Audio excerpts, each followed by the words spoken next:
அண்டம் முழுதும் ஒன்றினுள் அடக்கம். அதுவே ஆனை முகமெனும் ஓங்கார விளக்கம். சுழலும் கோள்கள் அவன் சொல் கேட்கும்.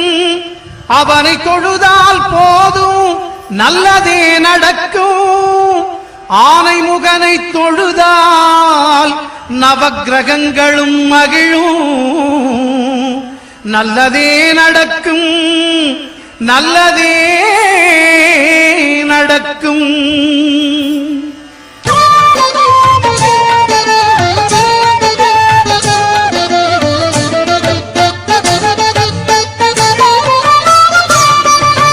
ஒன்பது கோளும் ஒன்றாய் காண அங்கு கற்பகம் என்னும் கடவுளின் மெய்யில் ஒன்பது கோளும்